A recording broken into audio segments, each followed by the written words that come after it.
tells us that the Commission is the guardian of Guyana's wildlife and responsible for ensuring its sustainable use. In doing so, they also ensure the continued livelihood of everyone in the wildlife trade. And that's what I'm hoping that all the persons who will be affected by these new regulations, I hope they understand that this is for the benefit of the trappers, of the traders, of the middlemen, of all the people involved. I know from previous experience that the inclination will be to feel that it's intrusive, that it's maybe a little punitive, but it's not so. It's not just about collecting fees. As I said, this is for your benefit. It's to make sure that your livelihood continues, that wildlife is managed in such a fashion that the trade can continue safely and sustainably. I wish I could say I made some great contribution to this. In fact, I was asked to do a foreword, which I never did remember to do, sorry, Alona. But I want to end my very few words by just congratulating everyone involved. I know what it took. As I said, we've been trying for, I don't even want to mention how many years. It's almost 40. So for me, I'm really, really happy to be here, really looking forward to seeing how this will go. I know it will not be easy. It's just the beginning, but I have confidence in the staff here. I've been alongside many of them for the last few years, and I know they can get it done. So congratulations and best wishes to all.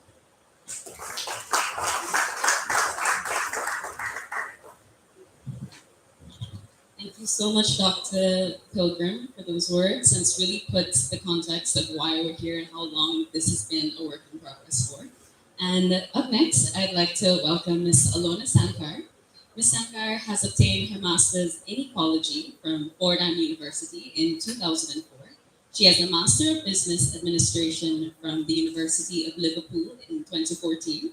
She assumed the head of the Wildlife Division in 2004 and has served in that position until 2017.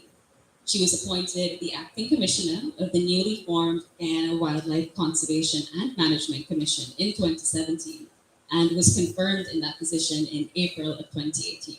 So ladies and gentlemen, please join me in welcoming Ms. Sankar.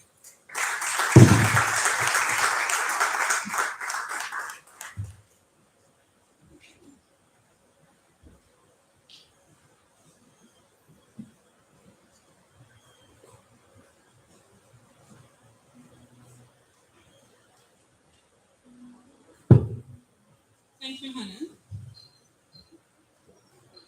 Minister of Parliament Affairs and Governance, Honorable Yield Chair.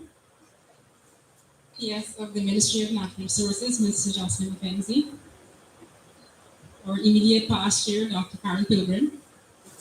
Heads of agencies, representatives of NGOs, wildlife users, friends, all, good afternoon. The Guyana Wildlife Conservation and Management Commission is celebrating its 5th anniversary. We can certainly say that these were 5 wild years. But what have we done exactly in those 5 years? Our vision is to secure the future of our wildlife. Our wildlife populations are secure when they're healthy and when they're reproducing. So this afternoon, I'll be doing a review of these past 5 years, and I will focus on our 4 strategic areas. But before I do so, I must note our challenges over these 5 years were numerous. As with most of you here, the pandemic has certainly impacted our operations and created even greater financial challenges. We've always been plagued by financial limitations, but it was deeply exacerbated by the pandemic. Our plan to launch the domestic licensing system in 2020 had to be put on hold, and we lost some traction because of that. We are quite pleased that on this milestone, we are launching this system, which is a tremendous achievement for us. Now, looking at our strategic areas, in our first strategic area, we aim to have efficient and effective operational and financial systems and procedures in place. So in this area, our focus is on staffing, infrastructure, and financing. Now, the HR structure developed for the Commission provides for 128 staff. both technical and administrative. We have a technical arm and an administrative arm. So there are 4 divisions catered for under the technical arm, and these are the Research Division, Monitoring and Compliance Division, Licensing and Permitting Division, and the Communications and Outreach Division. Thus far, we've formalized 3 of the 4 divisions, with the Communications and Outreach Division still remaining to be formalized. The staffing levels of the formalized divisions are below 50% as provided for in the HR structure. Only the Licensing and Permitting Division will achieve 50% of the staffing capacity by the end of June. The Research Division and the Monitoring Compliance Division are below 20%. Meanwhile, the administrative arm is at 24% of the staffing capacity. At the commencement of the Act, the then Wildlife Division had a staff complement of 15, and we are currently at 28. Obviously, we have a very long way to go in achieving our vision. Our vision can only be achieved if we have the resources necessary to do so. And will we actually be able to get there? Sustainable financing is a major hurdle for the Commission, and it's the most significant limiting factor. Presently, we receive a subvention and we generate revenue from the international trade. However, these 2 sources of financing are insufficient for the level of responsibility invested in the Commission. And our activities each year are majorly curtailed as a result of the financial position. Now, with the launch of this domestic licensing system, we hope to broaden our revenue base, which should boost our ability to carry out our functions. On the matter of infrastructure, the current space of the Commission constrains our growth. We share space with the Environmental Protection Agency, and I've been advised by the EPA there is no more available space for the Commission. So unless we can address the issue of space and sustainable financing for the Commission, we will continue to be constrained in our functions. And still on the matter of infrastructure, the Commission has plans to establish a rescue and research center. This is necessary for us to carry out our functions as outlined in the Act. That is, causing to be established facilities for rescued, injured, confiscated, and rehabilitated wildlife, as well as promoting scientific research and knowledge of wildlife. Now, the rescue center that we intend to establish will be a short-term holding solution only. It's intended to hold injured or confiscated animals, and where animals cannot be returned to the wild, we will look for a long-term placement solution. Presently, we rely on partners or staff to care for injured, orphaned, or confiscated animals. And so we offer our sincere appreciation to our partners for extending the care to injured, confiscated, or orphaned wildlife. These partners include the Protected Areas Commission through the Guyana Zoo, Carnabu Lodge, with whom we have an MOU, and Hyde Park Zoo and Tropical Sanctuary. I must also acknowledge the staff of the Commission who undertake the care of the animals when it is necessary. They do so for the love of the animals, and there are times when they do it at their own cost. Now, the Commission at this point is engaging with the Guyana Lands and Surveys Commission to obtain a plot of land to establish this rescue center. Moving on to Strategic Area 2. We seek to develop an appropriate legal framework and ensure compliance with the laws governing wildlife in Guyana. Section 83 of the Act provides for making of regulations. And thus far, the Commission has developed the Wildlife Conservation Management and Sustainable Use Regulations and the Wildlife Holding Premises Regulations. We have in draft Zoo Administration and Management Regulations and Wildlife Transportation Regulations. Now, we have monitoring protocols in place for the international trade. This involves monitoring of holding premises and monitoring shipments at the ports of exit. A robust monitoring system for local utilization of wildlife is critical if we are to secure the future of our wildlife. We need to know what is taken from where, when it is taken, how much is taken, and where it is being taken to. With this information, we can ensure sustainable utilization of our wildlife resources. Over the past 5 years, we've been working assiduously to develop the framework for management of the domestic utilization of wildlife. It's not been easy. A small commission is tasked with the responsibility of all wildlife in Guyana. So we began with the development of the Wildlife Conservation, Management and Sustainable Use Regulations. When those regulations were published, we began developing the licensing framework as outlined in the regulations. Now, this system will allow us to monitor wildlife from the point of harvest to the end user. But given the limitations of the Commission, we must rely on partners for assistance, particularly as it relates to the monitoring of checkpoints along the wildlife transportation routes. We engaged with the Guyana Forestry Commission, the Guyana Livestock Development Authority, and Irokrama for assistance. We've signed an MOU with Irokrama for the monitoring of checkpoints, and we also just began tentatively exploring the possibility of a checkpoint in South Rupununi, and will engage with the South Rupununi District Council on this matter. Now, while this domestic licensing system presents a great opportunity for the Commission to obtain information necessary for managing our wildlife species, our ability to secure the future of our wildlife is threatened by poor enforcement and wildlife crime. It is therefore seen as necessary for the Commission to develop a wildlife crime strategy. And the Commission is receiving support from the International Fund for Animal Welfare to develop this strategy. We had just begun the development of this strategy when in 2021, the Anti-Money Laundering and Countering the Financing of Terrorism and Proliferation Financing National Coordination Committee completed its national risk assessment.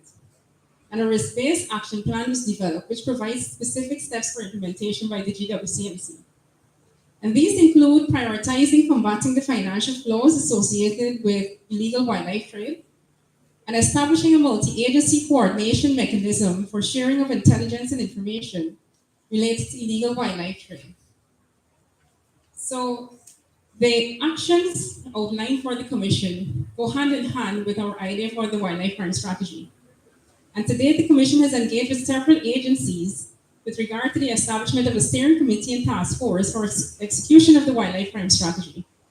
We've conducted a steering committee meeting and just last week concluded basic and advanced investigators training for the task force. We're also pleased to report that we've signed an MOU with the Financial Intelligence Unit, which establishes the formal basis for cooperation and exchange of information between the FIU and the GWCMC. Now, in our third strategic area, we aim to foster appreciation of wildlife across Guyana and to ensure stakeholders understand the rules, regulations, and relative procedures of the GWCMC.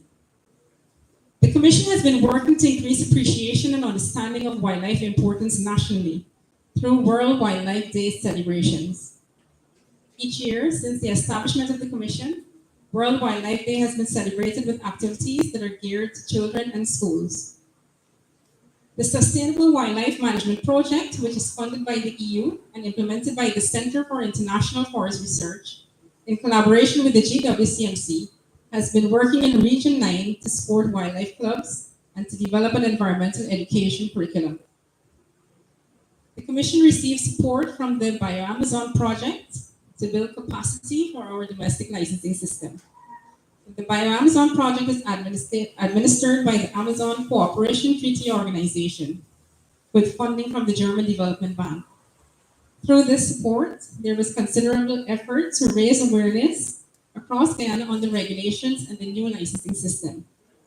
And we were able to conduct sessions in Linden, Bartsville, Berbice, Esquivel Coast, Anai, Rasbai, Bethel, Maria, Cameron, Mabruma, and Santa Rosa. In our fourth strategic area, we seek to gain a better understanding of the threats to the future of Guyana's wildlife to ensure better decisions and management practices. This area has been one of the most challenging because when resources are short, these activities are the first to be cut. Research activities are put on hold and deferred too many times because of limited resources.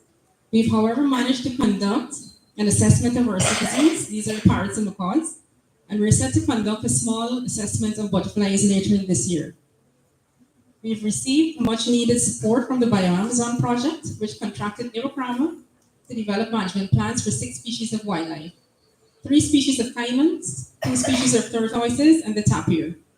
and it's expected that these management plans will be completed by the end of June. Wildlife emergencies and wildlife conflicts are particularly heavy issues for the Commission. These have no easy solutions and potentially could end badly for humans and wildlife alike. Wildlife conflict will continue to increase as development takes place, and it is necessary for the Commission's response to continue to develop and evolve as the situation changes.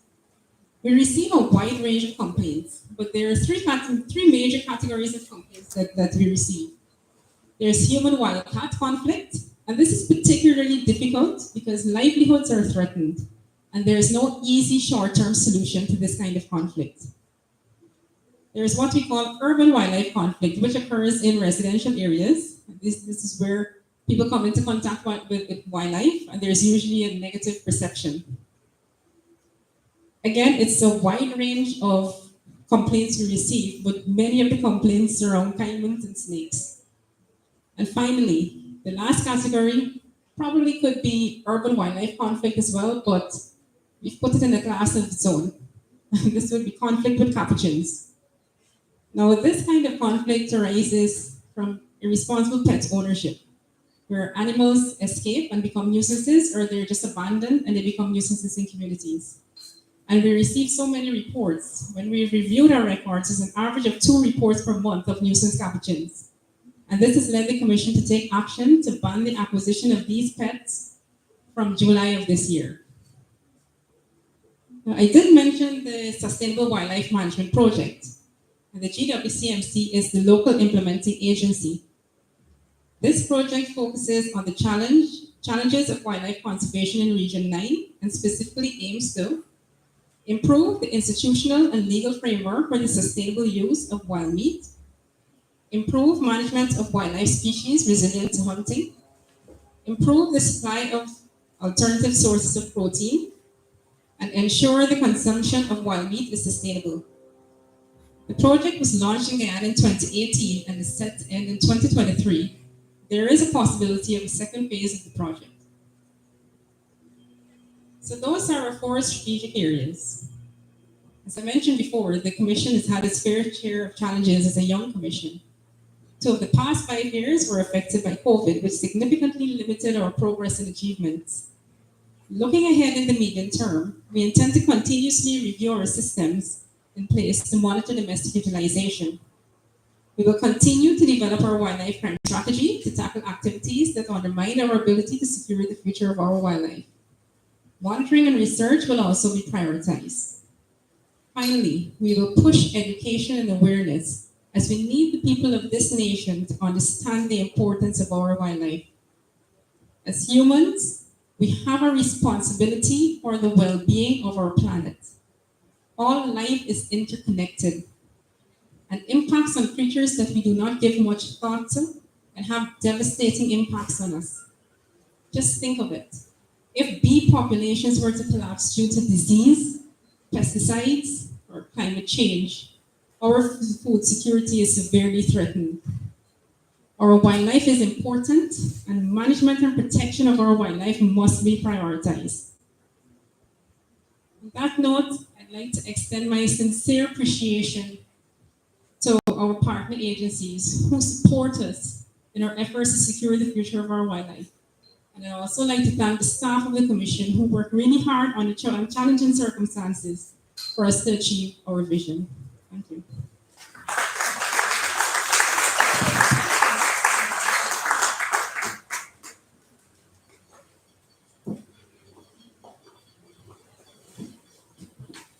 Thank you so much, Ms. Sankar, for that 5-year review and for highlighting the Commission's needs, which you heard, human resources, infrastructure, our dreams of a rescue center, challenges such as wildlife crime, and for highlighting this continuous need for collaboration with all of our stakeholders. Up next, I'd like to present Ms. Ajua Bernard to give a quick review of the Domestic Licensing System. Ms. Bernard is the Director of the Licensing and Permitting Division. She joined the Commission in September of 2007 as the Scientific Officer, and she headed the Trade Section. She has served Guyana as a graduate throughout her career in biodiversity management, and that spans almost 20 years. Please put your hands together for Mr. Joe Bernard.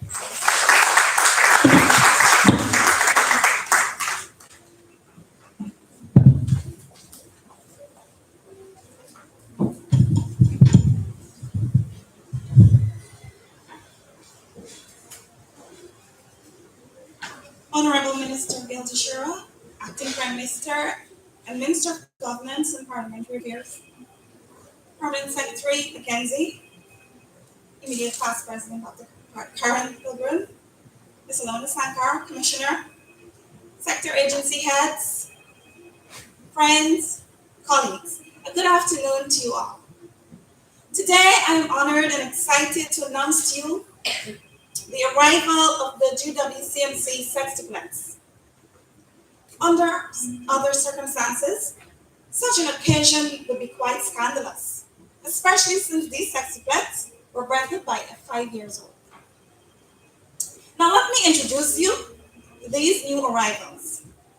The Wildlife Conservation Management and Sustainable Use Regulations, which were introduced in February of 2019, presented the names of each of the sextuplets as follows: the Wildlife Trapping License, the Wildlife Collecting License, the Recreational License, the Captive Wildlife License, and the Special Wildlife License.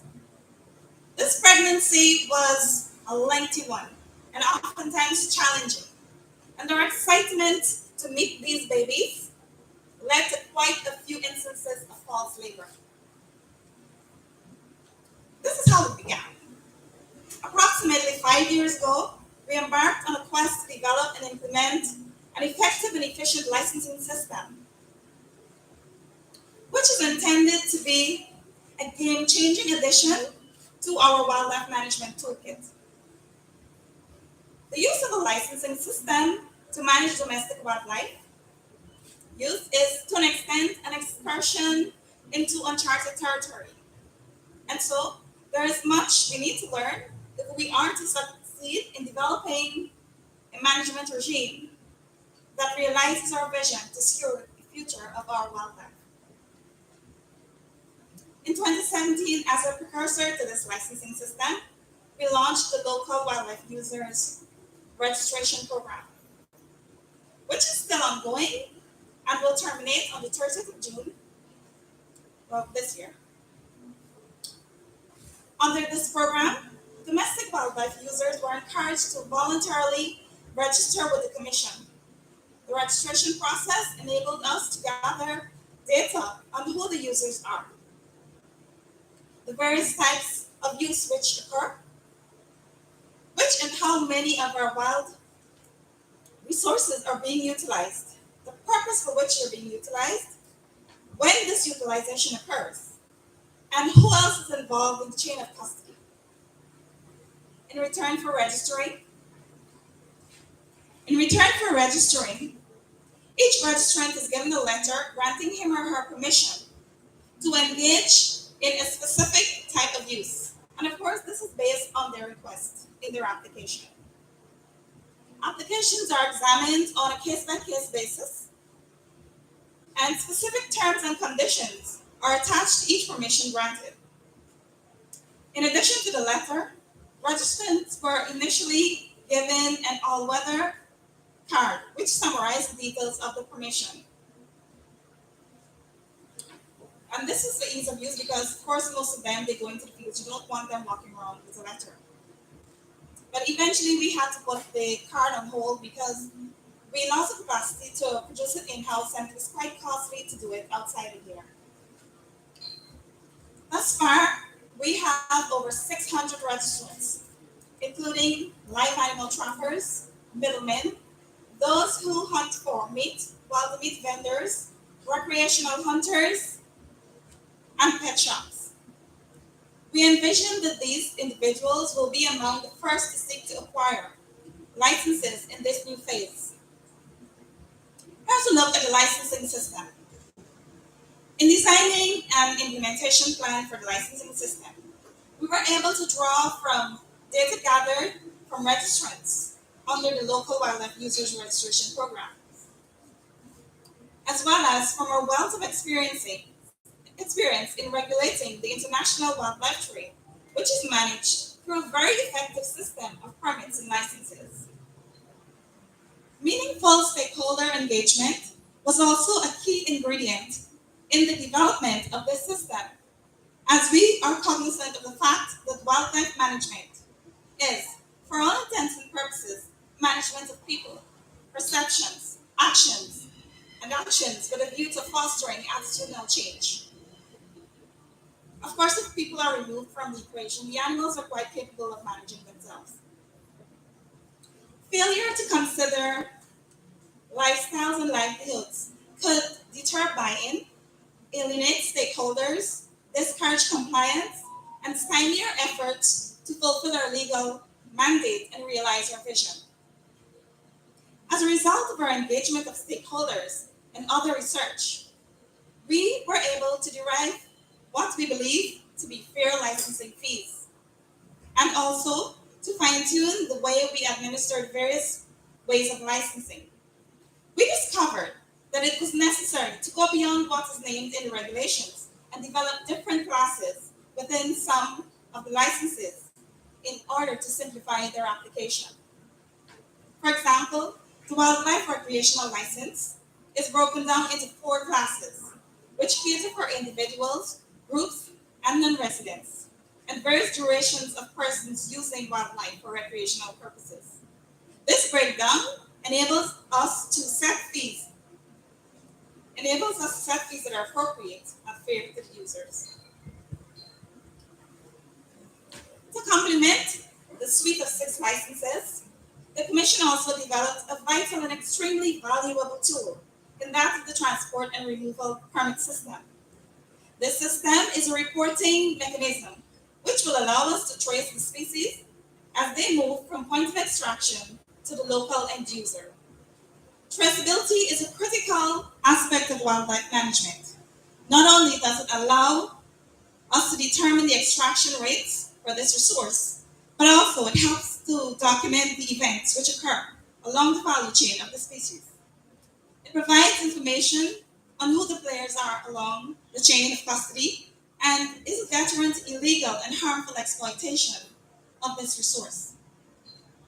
The information flows facilitated by wildlife traceability mechanisms are not only important in helping us set quotas for utilization, but they're also important in helping to provide clues regarding the health of both individual species and the species populations, and also that of ecosystems as well. The data obtained through traceability mechanisms is also important in tracing and containing zoonotic diseases in human population. The current COVID-19 pandemic underscores this point. Should there be an outbreak of a disease among wildlife, zoonotic or otherwise, information gathered from the transport and removal permit system would prove quite valuable in determining the geographical origin of the outbreak, routes along which possibly infected specimens were transported. Over time, the data gathered from these permits will create a basis for informed decision making in this sector. The use of these permits is also critical to the implementation of a royalties regime, which we have attached to the exploitation of this resource. As with other natural resources, persons extracting wildlife would be required to make a royalty payment on each individual of each species extracted. In cases of wild meat, the value would be attached to the specific unit of measure. The payment of royalties will not only provide a source of much needed revenue to fund the management of Guyana's wildlife, but it will also provide an incentive for much more forethought and care in the use of this resource. As a license condition, each licensee would be required to record his or her wildlife use activity via these permits. Provision of false information or failure to submit the record within the stipulated time would affect future licensing of the licensee. Now here's how we plan to conduct the administration of this system. The responsibility for the administration of this system lies within the Licensing and Permitting Division of the Commission. Prospective licensees would be required to submit their applications and uplift permits through this division. The Commission developed a special software to accommodate online applications and have also put systems in place to facilitate remote payment of fees where necessary. And we intend to, and these systems include the MMG, the GT&T provides, and the GPLC's permitting service. In the initial stages of the rollout, we intend to travel to outlying areas to assist persons desirous of applying for licenses. We believe this is necessary to ensure that our stakeholders are able to comfortably transition into this new way, and also to ensure the success of this process. Each successful applicant would be presented with a package comprising the relevant license, a wildlife user identification card, a booklet of terms and conditions attached to the license, as well as information on open and closed seasons. And as we go along, as we learn what is needed in this process, the contents of this package will evolve. And before you leave, I invite you to take a look at our display here. You're going to see some specimens of what we intend to distribute, and you would see what we are currently distributing under the local users registration programs now. Someone may ask, why this licensing system? This program is not just about policing the public or generating income. It's about safeguarding wildlife and protecting Guyana's natural patrimony, and ensuring that those who come after us are able to enjoy this resource as much as we do today. Preserving biodiversity is essential to the health of the planet and both present and future well-being. And you would have heard our commissioner allude to that as well. Unless we somehow are able to afford tickets to a new home in Mars someday, and we and the generations to come will be stuck on this closed system called Earth and suffer a collective fate.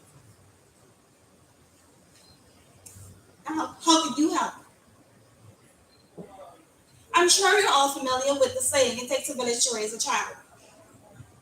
And in this case, we need all of Guyana. We need every Guyanese to get involved in the raising of our sextuplets. We need you to get the message of accountability and collective responsibility in the management of our wildlife to all those under your influence. We all have a duty in safeguarding the future of our wildlife. Thank you.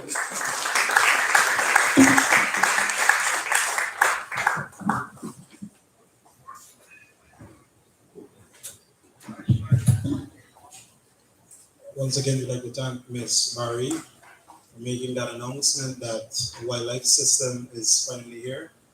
And we'd like you all to spread the word. And if you have difficulty spreading the word, you can spread the John B. Jones video that the licenses are here. We had a Bioamazon project that Ms. Sankar would have mentioned. And with that project, there was sponsorship where we had several agencies giving their views on the domestic license system. The first video we'd like to share would be two persons, Jane LaRose and Rainer McAndrew of the EPA. And we'd ask Joel to play those videos as we feast our eyes on the screen in the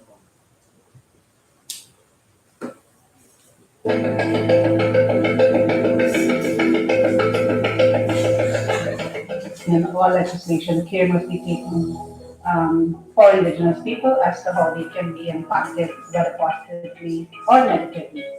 And legislation, as we have experienced, can either help or it can hinder. And therefore, that is the reason why care must be taken when legislation are put in place. For example, indigenous peoples have relied on the environment, and especially the wildlife, for food subsistence for time immemorial. That's what we are accustomed to.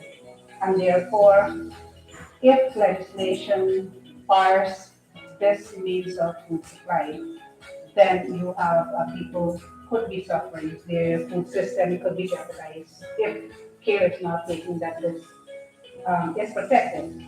At the same time, we are very cognizant of the fact that there is a huge wildlife trade that takes place, and sometimes it even happens illegally. Sometimes you have trapping that takes place out of season as well. And therefore, we have seen a depletion of a lot of the wildlife, lizards, snakes, birds, monkeys. We've seen a lot of depletion of some of these animals, and therefore, with regards to these, it is very important. It is very important that these are protected. My name is Jean Rose, and I am the Executive Director of the Amendment People's Association.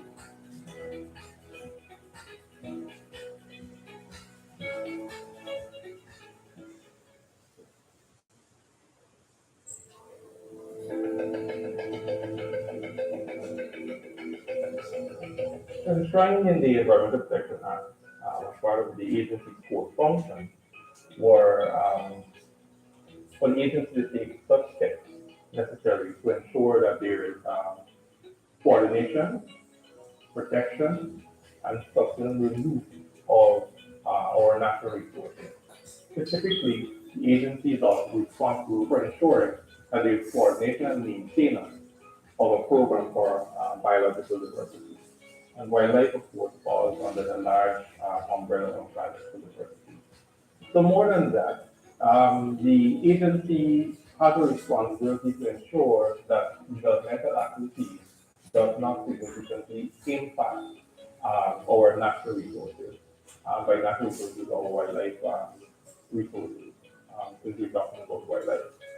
The agency over the years, in 2000, started establishing a wildlife unit, and it worked its way towards establishing wildlife regulations. Those wildlife regulations were enacted in 2013, and they were subsequently revoked in 2016 with the enactment of the Wildlife Act, which led to the establishment of the Wildlife Commission. So the agency's role still remains wide overarching in terms of ensuring that there's sustainable use and management of our natural resources, which includes wildlife. But now, through the commission, our collaboration would most likely be with respect to sharing of data and information and better enabling the agency to determine how and when facility can be or project can be authorized. So the information, as we see it, would identify for us the hotspot for wildlife and ensuring that developmental activities, any project, any sizable project, we can talk about mining projects, forest related projects, any projects that are likely to have an impact on the wildlife community. All measures and steps needed are taken into consideration before that project is even authorized. So the licensing of the trade is very important, very timely, because as it is right now, we don't necessarily have a true representation of our wildlife resources. Then through monitoring, this licensing exercise will bring in data. It will inform the information as to how much of our wildlife is used locally and is exported. And that will lend to Wildlife Commission, EPA, where all our stakeholders are to ensure that the right strategies are put in place for wildlife management and conservation. My name is Renner McAndrew. I work with the Environmental Protection Agency.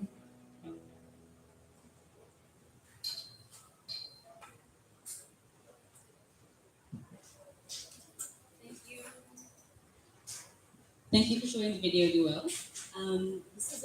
This is part of a series of videos that were done to really underscore that licensing the trade is something that all of our stakeholders need to be included in. It's not just a Wildlife Commission thing. But now I'd like to turn our attention to the Buxton Pride Steel Orchestra, who will be doing a rendition of Not the Blade of Grass.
Thank you, Dr. Craig, Steve and Orchestra.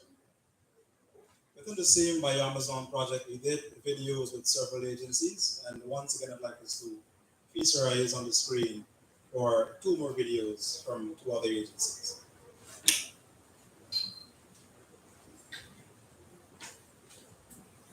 The Guyana Tourism Authority in principle supports the domestic wildlife licensing system and curriculum, which aims to achieve sustainability for wildlife. Because similarly, like in the tourism industry, we premise on sustainability. Guyana's position globally as a sustainable and eco-tourism friendly destination. However, for us to be effective and achieve the sustainability objectives, we need to have robust complementary systems in place. This mechanism here ensures that because it has a management component as well as monitoring and evaluation to regulate the sustainability of wildlife. In addition, though, there's a caveat. For such a system to work, we need to have comprehensive stakeholder collaboration on both sides of the spectrum, that is, to have an understanding of what are the concerns and challenges on the ground. And the Guyana Tourism Authority is happy to be part of this whole consultation process. And we believe that in totality, the consultation will serve to strengthen the entire system being promulgated by the commission. In terms of the impact of tourism, there's a direct correlation with the impact of wildlife on the impact of tourism. Simply put, there's a lot of stakeholders that benefit from wildlife. Wildlife spotting is one of the key tourism products in country.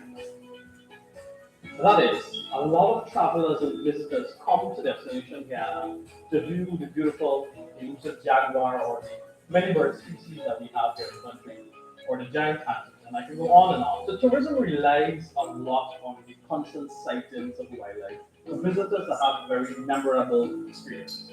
So, from viewing the elusive jaguar to the many beautiful bird species that we have here in Guyana, we depend on the wildlife cycle and the probability of success.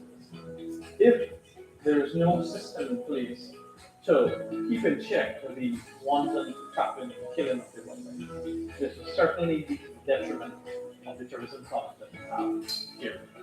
Tourism can serve as an agent of transformation, and change, regeneration, to leave an environment better than we would have met it. Hence, tourism is fundamental to the upkeep of ecosystem, inclusive of the wildlife. And we believe that any threats to this will be sufficiently addressed by the recent initiative by the Wildlife Commission through its licensing program. I am Carmel Black. I am the Deputy Director of the Guyana Tourism Authority.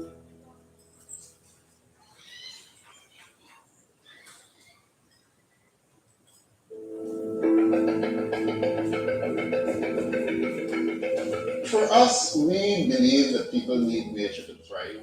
And in our thinking, conservation really is about wise use of resources. And this licensing system is one way in which Guyana could really begin to manage our wildlife resources that people depend on right now in a way that still benefits our future generations of Guyanese.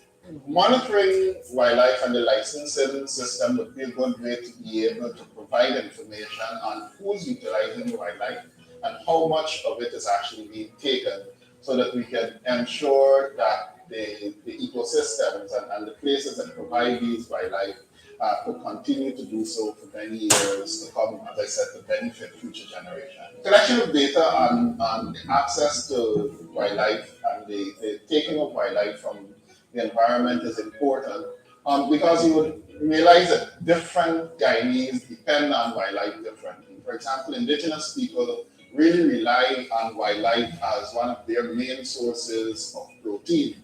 When you compare that to more commercial users and so on the coast and in other parts of Guyana, being able to ensure that those groups of people can have more equitable access to wildlife and that the commercial trade does not threaten indigenous communities' ability to be able to feed themselves is an important benefit I think the licensing process can provide. I'm Curtis Bernard, the Executive Director at Conservation International Guyana.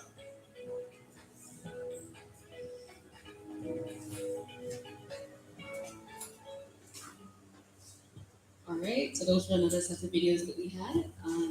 So we had a small switch around on the agenda. So earlier on, we were supposed to have a poem by the Eco-Trust Society, so we're going to have that poem right now. As Curtis was saying, people need nature, and one of the most interesting people that I think we have comes from the Eco-Trust Society. They're an environmental club that's based in the Faculty of Earth and Environmental Science at the University of Guyana. The society aspires to make the university and Guyana more environmentally responsible, ecologically sustainable, and energy efficient. So I'd like to welcome Crystal Blair from the Eco-Trust Society to do her part.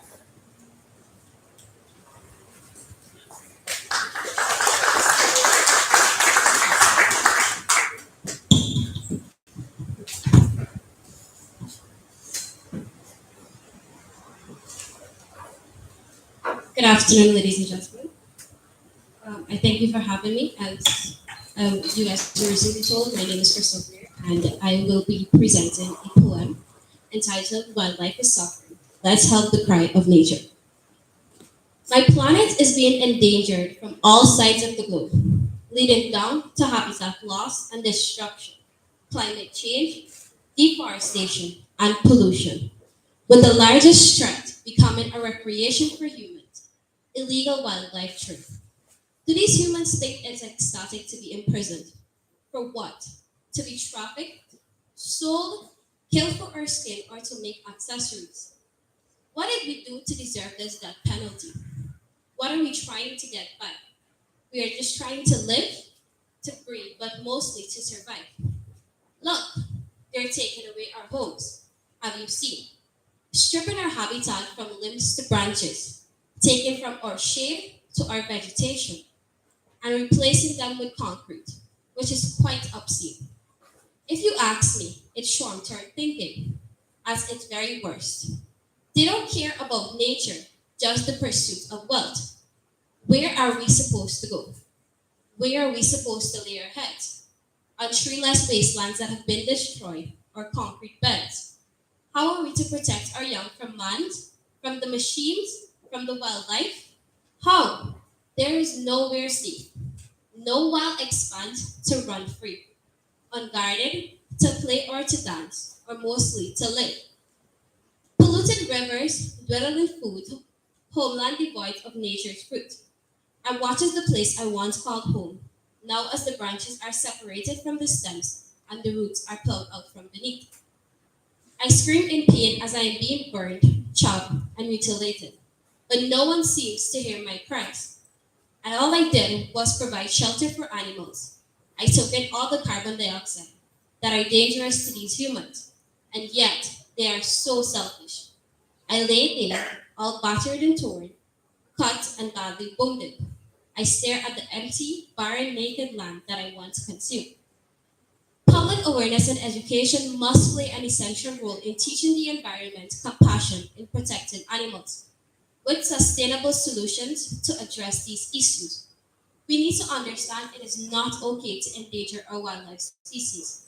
They protect us. They bring a balance to our ecosystem. They consume our carbon dioxide to protect us from climate change. These species are just trying to get by. Let's help them, not harm them. Assure them that we can provide a safe haven for them. Change doesn't come overnight. It starts with us. Let's all come together and be the change we want to see. Thank you.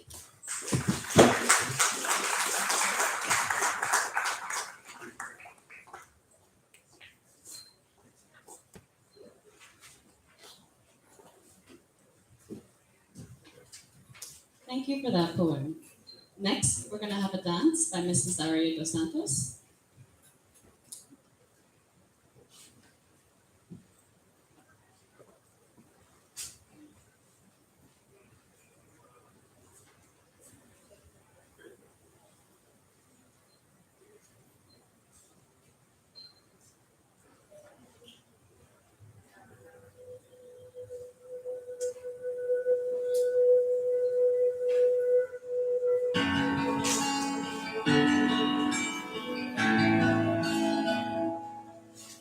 This isn't open letter from you and me together.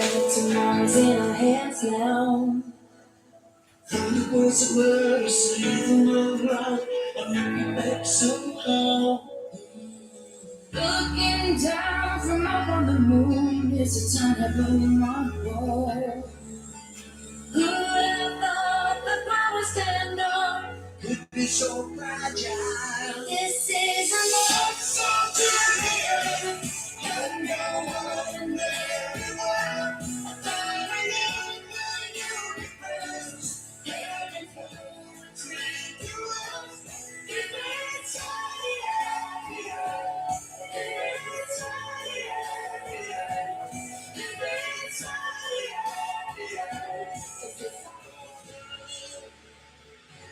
It's our world. It's our world. It's our world. Miss Worldwide, let's celebrate. Yeah. I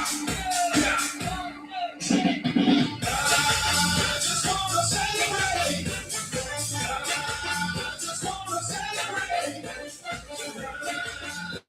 I just wanna celebrate. What you wanna do? I just wanna celebrate. I just wanna celebrate. We're making history. I just wanna celebrate.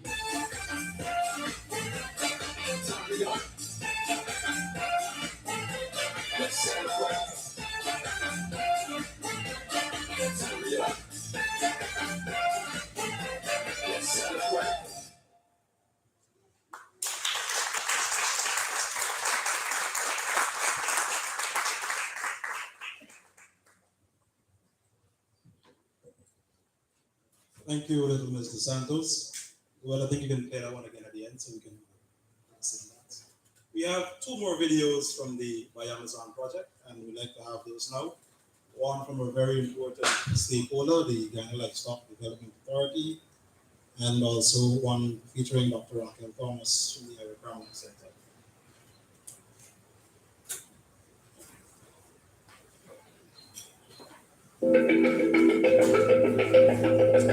The GLD, by virtue of the Animal Health Act, is responsible for the health of all animals in Guyana.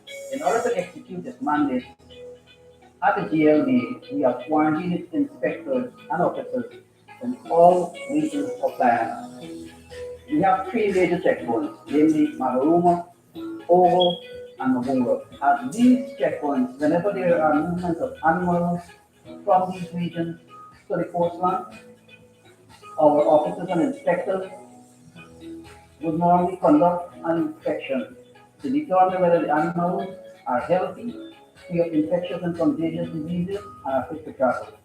In the case specifically of wildlife, we will verify the documentation provided to ensure that these animals are being moved with all the requisite documentation provided by the Commission. In the case of wildlife, the officers and inspection will verify all documents provided by the Wildlife Commission to ensure that they are in compliance with agency mandates and rules and regulations, especially as it relates to endangered species and open and closed seasons for these animals.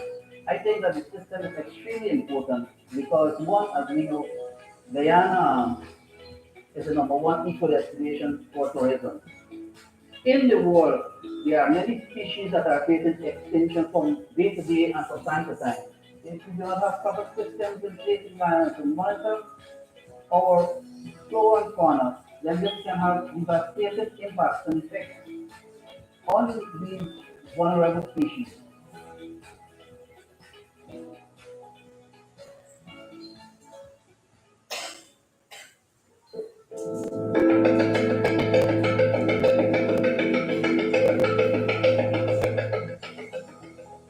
Oklahoma and the Wildlife Commission have signed an MOU, or what is termed Memorandum of Understanding. And with this collaboration, we will be able to help the Wildlife Commission actually assess and look at wildlife that are passing through the Oklahoma forest. As many may know, the road to Latem, from Georgia to Latem, actually runs through the Oklahoma forest. And we have two ranger stations there at the northern and southern boundaries. So our rangers will be able to look at the wildlife, assess the documentation, and be able to see whether it's legal passage of animals through the forest or not. And all this in, collaboration with the Wildlife Commission. But I think the licensing process is very important for regulating the use of wildlife in Guyana, whether it relates to the wildlife trade or whether it relates, for example, to the bushmeat trade, which is the hunting and so on, even recreational hunting. Now, wildlife are very important to the ecology of our ecosystem. That includes the savannas and the tropical forest system that we have here. For instance, some animals are important to feed us purple. So, for instance, the agouti, the lava, the tapir. In particular, the tapir bush cow and the agouti are very important to the purple agent. Without these animals, the forest would not be able to regenerate. So the public needs to have an understanding that these animals need to be treated with respect.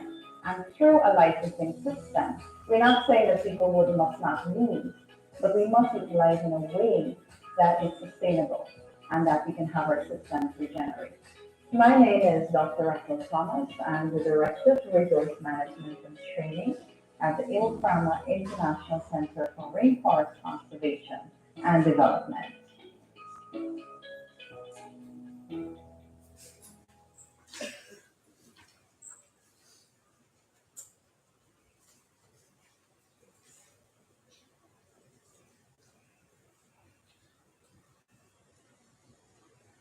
We're almost at the end of our program, and to deliver the feature remarks, I'd like to invite the Honorable Minister Gail Teixeira, who is a political scientist and historian and has held several ministerial portfolios since 1992.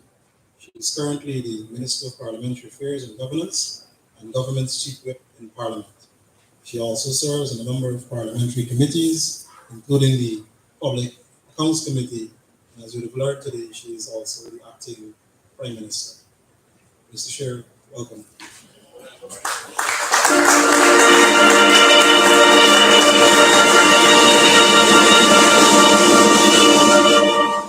Well, good afternoon, everyone, and thank you for having me, Ms. Sankara, and of course my old friend, Dr. Pilgrim.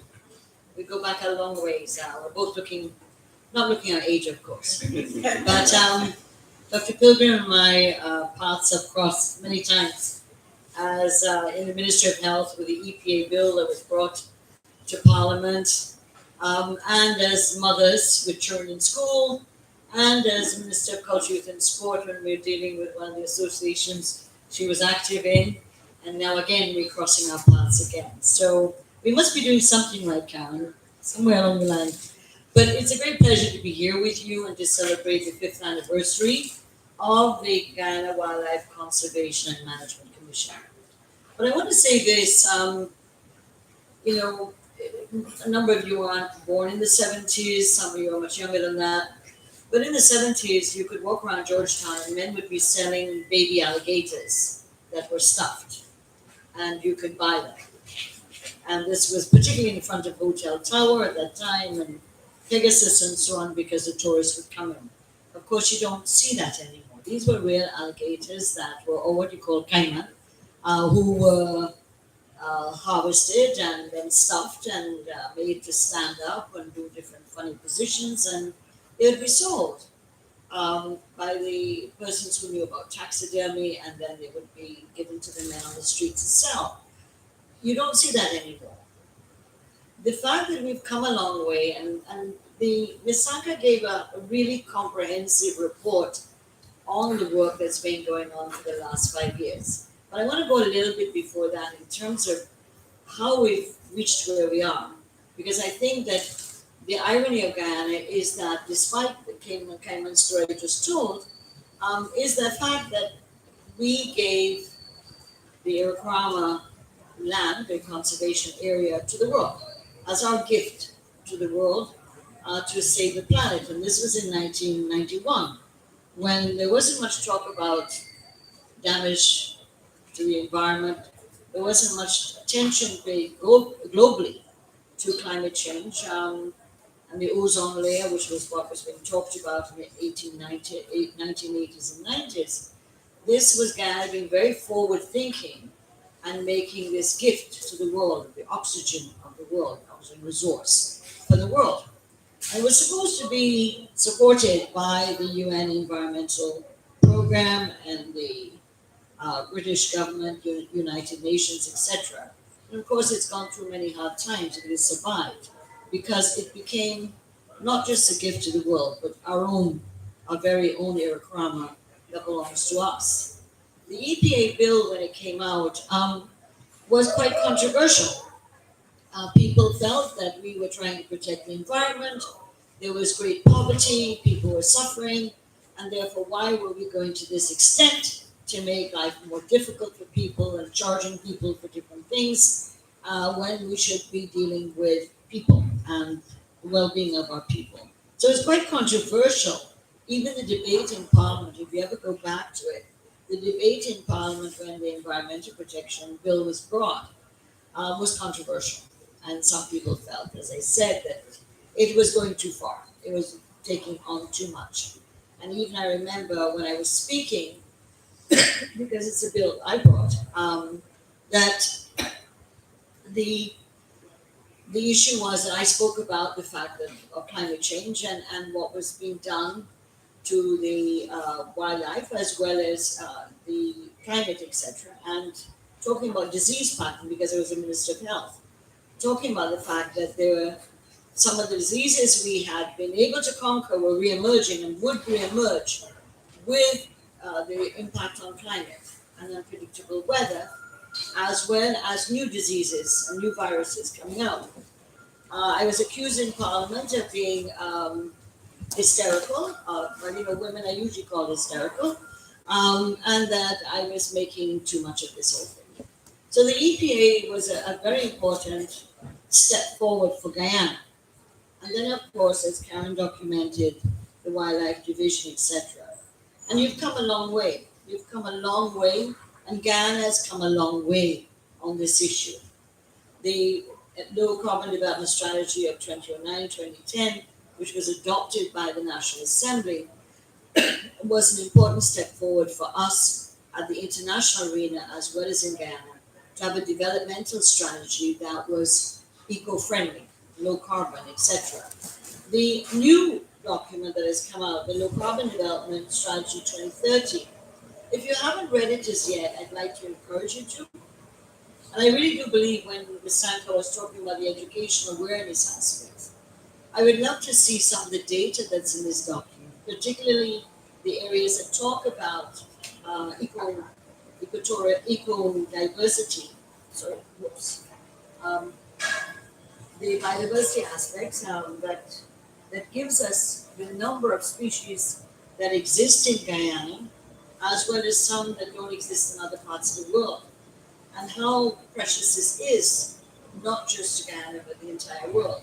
And so the section that deals with the biodiversity in Guyana and the data that's in there, I'd like to encourage the Wildlife Commission to find a way to popularize this information so that every child in school begins to know that how many reptiles we have, how many mammals, how many amphibians, birds, etc. Because this is part of what makes us up as a people, not just a nation, but as a people, our sensitivity and our knowledge about our environment. I believe that by sensitizing the generation, the younger generation, about the protection of wildlife, of flora and fauna, not just animals, but also our flowers, that this is the important aspect of teaching our people, particularly younger generation, on how to protect our environment. There'll always be a conflict between environment and human development. How we balance between that is important.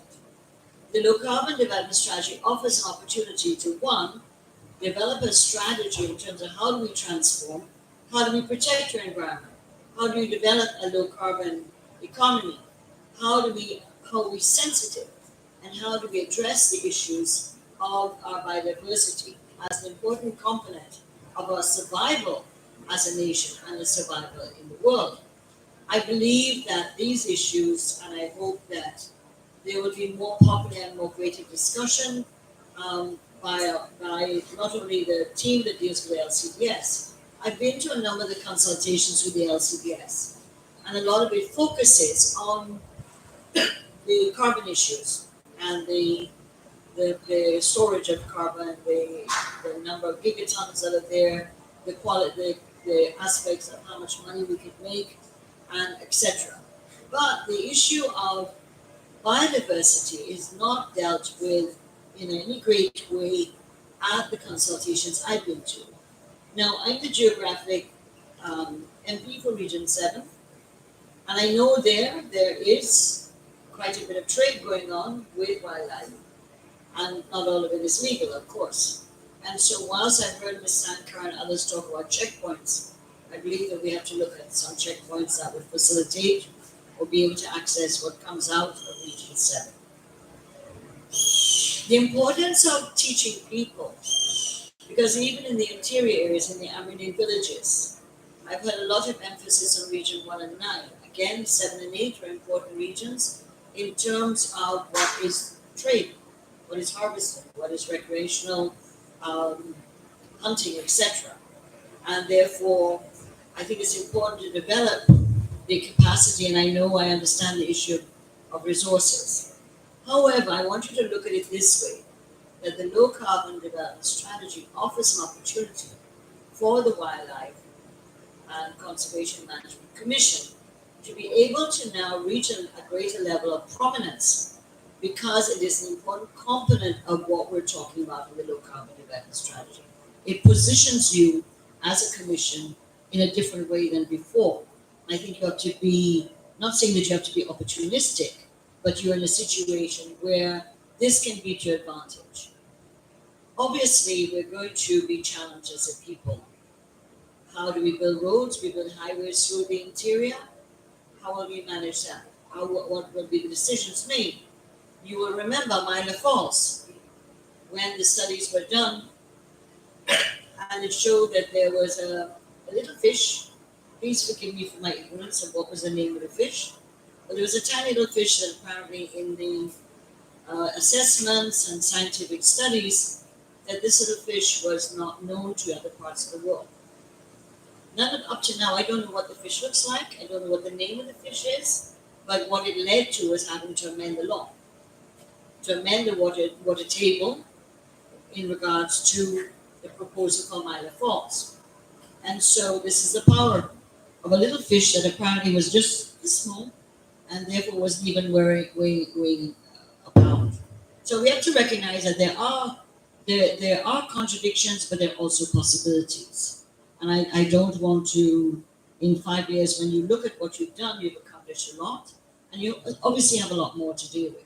The domestic licensing system you're putting in obviously has sensitivities, but we must become more regulated in terms of the way we do business in Guyana. This is part of rule of law. This is part of governance of our society. And we have to learn that this is how life goes. This is what you need to do in order to carry out certain activities. So from a principle point of view, I think we have to do that. We have to make sure that we are constantly monitoring and looking at how it is evolving and convincing people, using the powers of persuasion before you do the enforcement.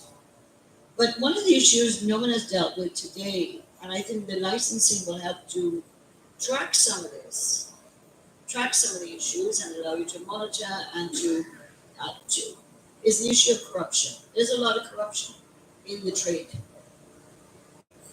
From those who are integrally involved, as officers, as those who are seeing what passes through them in terms of bribery, etc. Because under my ministry, governance includes anti-corruption and human rights. And so the issue of being able to deal, as we deal with trafficking persons, as we deal with trafficking in arms and narcotics, we have to deal with the issue of trafficking in wildlife. And not only wildlife, but also our plants, our fauna. I remember in the 1970s, late 70s, there was a big dispute between Kaitro Park and the Smithsonian Institute. The Smithsonian Institute had been allowed to remove species from the Kaitro Park to study them, as some of them had no names, people didn't know what they were, etc. And the board of the Kaitro Park then, I think it was led by Mr. Finance, discovered the Smithsonian had taken out about 10,000 species, specimens, to Washington and had not categorized them, nor had they given Guyana any information. This board decided that you're not landing here anymore. You're not coming to Kaitro Park anymore. Now, this was a body that wasn't there to protect wildlife, but it was doing it because there was a level of consciousness. And so Smithsonian Institute was stopped from entering the park until they were able to deliver and report on what they'd removed from Guyana. There were even stories about a green frog that was removed. There are also other areas that may not have to do with this, but it is related. In 1998, there was an article in The Economist that talked about the pharmaceutical industry and the link with the perfume industry. They're linked in terms of the scientific and laboratory techniques they use. And the story in the article, what attracted me to it was a photograph of Kaitro. So I read it. This is 1998, when we were just, the EPA had just been coming in with no scientific capacity, no monitoring capacity. But apparently some scientists came down to Guyana and went to Kaitro with very sophisticated equipment, which we had no idea what the equipment was. And it looked like cameras, but it wasn't. These were taking out what was called smell molecules from the flowers that were in the Casual Park. They then sold the smell molecules, and whatever the scientific way you describe that, so please forgive me, I'm not a scientist, so I may be using all the wrong terms, and removed those from the park and then sold them to one of the big perfume companies in the world called Hugo Boss. Some people, I think men or so on, might be familiar with Hugo Boss as one of the big perfume companies that produce all sorts of nice smells. Um, about 30 of these were sold to Hugo Boss, 30 of these smell molecules that have been used in making various perfumes from 1998 onwards. So our vulnerability is not just with those guys who are, you know, harvesting, capturing, etc. It's also the other scientific areas of wildlife and that we have to look at. But the corruption area has to be dealt with. Because when you see what is plastered on the photographs to do with the animals that were found at Ogle Airport living in horrible, horrible, horrible conditions, horrible, disgraceful, and ill and sick and dirty and unfed. We cannot be, this is an indication of who we are as human beings. These were animals that were captured that I think they were supposed to be flown out. And so we have to also teach a level of humanitarianism to our people, our children in particular, to know how to respect what we have as our resource. And this is one of our critical resources, as even in the poem given by Miss Blair and the statements made by Miss Bernard and others, that this is, if we do not preserve and protect and learn to have some kind of sustainable use of our resources and these resources, that we could be facing serious crises. The example of the bees that were given is an important one, because the United States had a shortage of bees for a long time that impacted on the productivity of many of their products in the farming areas. We don't want that to happen here in Guyana. And so we have to teach in simplified ways to our people. Therefore, the awareness programs and the PR programs are important. And I think that we can do this by partnerships with the media personnel, with artists, to be able to convey, and with the Ministry of Education in the curriculum development, to ensure that this is infused into the curriculum of the education of our children at the primary school level, at the secondary school level, so that we will be having more. And I'm sure some of this is happening. But we need to recognize the resource we have that is so powerful that, and maybe because we have been a small population, maybe because we've been a poor nation for so long, that we have not ventured into some of the inaccessible areas of our country. But we must also transform and develop. We can't stay stagnant as a country. We have people to take care of too. There are poor people in Ghana here that suffer as well. And so we have to find the balance between conservation and sustainable use. And everything I've heard today from the Commission is about the issue of conservation, sustainable development. We have to look at, as we have been looking at, even I'll give you an example, which is more agriculture, in terms of aquaculture, that we don't have to be raiding the ocean for prawns or certain types of fish. We can grow them cultivate them in ponds that are using agriculture techniques. So we have to find what are sustainable areas. I know the zoo doesn't come under the Wildlife Commission, but as a mother of many years ago, grandmother now, the state of the zoo is atrocious. And so we really have to look at how can we bring a partnership together to improve the quality of conditions and presentation of the animals in the zoo. We can't be talking about conservation and management, and one of the only zoo in Guyana, that is a public zoo, has the animals in such bad condition. And I'm saying that as a person who, my children grew up in the zoo, going to the zoo and visiting, and there were 8 to 9,000 children people who visited the zoo of Guyana in the early 2000s. So it's important, I think, to see how can we deal with some of these areas, knowing that there are resource limitations, there's scientific limitations as well. We need to cultivate more persons to be trained, and therefore, under the gold scholarships, under the government scholarships, we need to advocate for the type of scientific training and scholarships for that new resource that we will need when we're talking about monitoring and also research. The point was made about research. In order to do serious research, particularly with wildlife, one has to have not only the capabilities and the techniques and research capabilities, you have to be able to go out there. This is not going to be one where you can pick up a book or Google to get the information you need. You actually need to go out. And I remember in the 1980s, there was a study done by a chap, foreigner with a Guyanese wife, on the number of swallows that were in Guyana. And he actually tracked throughout the country, recording and documenting. And so these are issues that we will need to keep building on as a country. But as I said, I hope that the police, and I'll just give this anecdote for whatever it's worth.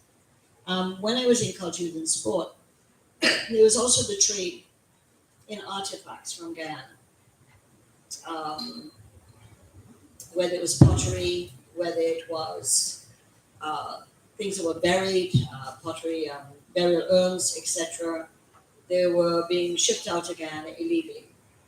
And I remember we did a training program with the help of one of the museum bodies to train the police and immigration on recognizing what were archaeological artifacts that were being sent out, because the police had no idea what a shard, a pottery shard looked like.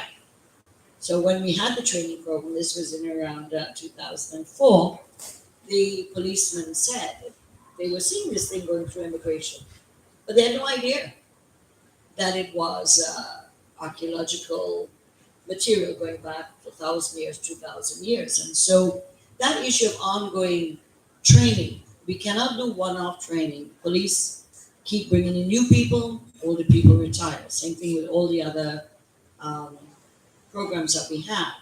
And so the constant training of the police, for example, of being able to bring enforcement that people should be charged if they're treating animals or illegally trading in animals, that they have to be treated seriously.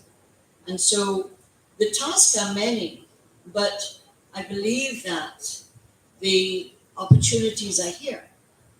And it is how creative and innovative we can be in order to use the low carbon development strategy and the opportunities it offers to be able to fit the Wildlife Conservation Management Commission into that strategy, into that program, and whatever resources become available as a result, whether it's in trading in carbon services, whether it's in other areas that we're looking at revenue generating through using the whole approach on low carbon and a low carbon economy, etc.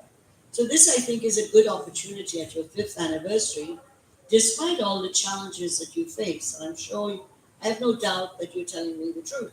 I have no doubt about that. But that this is a very specialized area, and that I believe that there are many people around you who would be supportive, but that sometimes you have to be a little more vocal. This is a quiet group. This is not a very loud group. You know, there's some commissions and boards that tend to be loud. They let you know what they want. You know, I'm looking at Mackenzie, you know, GWCMC, forestry, you know, but this is a quiet commission.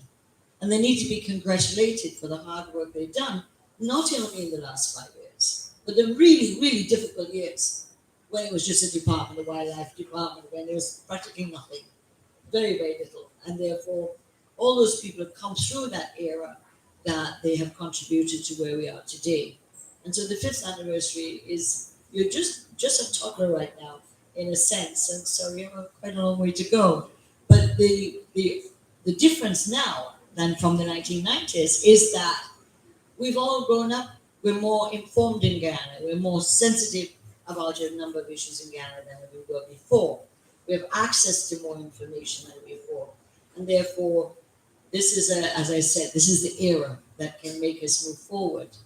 And I hope that in the task force or the group you've set up to look at what you call wildlife crime, I think that's what you called it, that I wish you and hope that you have successes.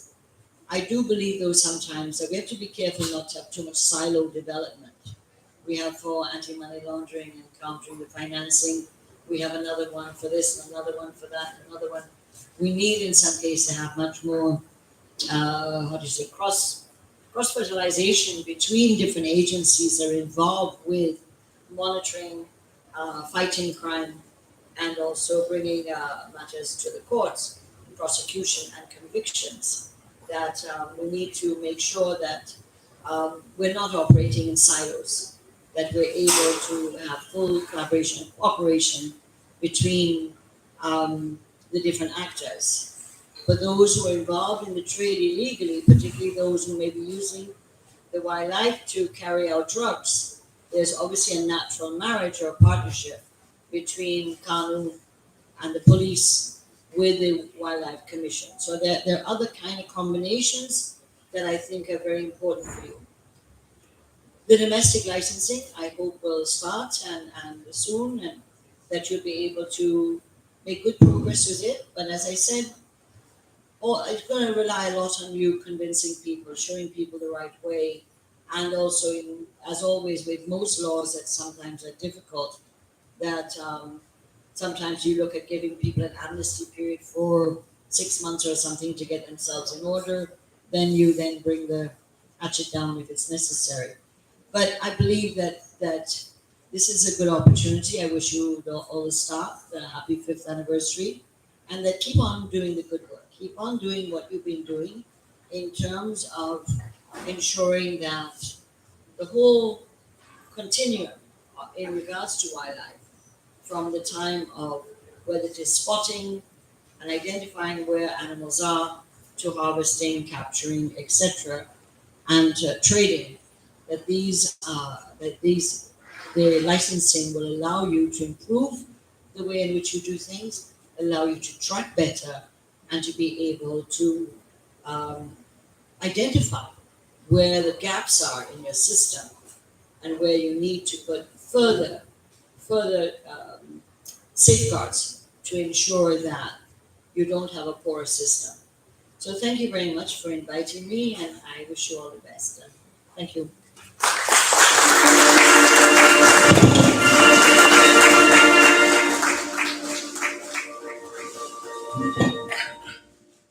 Thank you, Honorable Minister, for sharing your insights and reflections on the Commission. Several sentiments I'm certain my team resonates with, particularly speaking about colonialism's ties to the wildlife trade and our part. Environmental healing is also a key part of national healing that we're meant to be embarking on. Now, as we come to the end of our program, I'd just like us to welcome back the Buxton Pride Steel Orchestra for their folk song medley.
Good afternoon once again, and we've come to the end of our program. At this time, we'd like to ask the members of staff of the commission and also past board members to stand. Don't be shy. We know who you are. We'd like them to know who you are.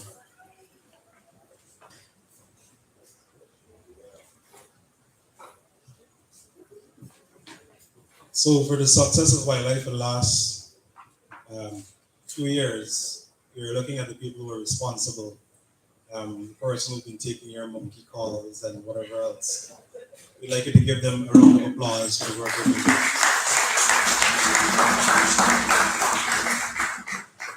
Thank you. You may be seated. I would also like to mention a few other faces that I'm seeing that we've been working with for the past few years, who've been helping us in spite of the situation. I see Mr. James Singh, Kano, Mr. Bishop. It's not Mr. Teniusti again. Thank you, sir, Mr. Teniusti, Mr. Dustin McKenzie, Ms. Karen Pilgrim, the Honorable Minister, Mr. Ray, who's representing the Guyana Police Force, who will be molesting ever so often. I promise we will continue to molest you. Dr. Basulio, special thanks. We'll keep molesting you as well. Ms. Williams, FIU, and I see our exporters all decked out. I see our middlemen, Mr. Kanai, Mr. Sarjo, thank you all for coming. And I'm seeing persons who we've trained over the years.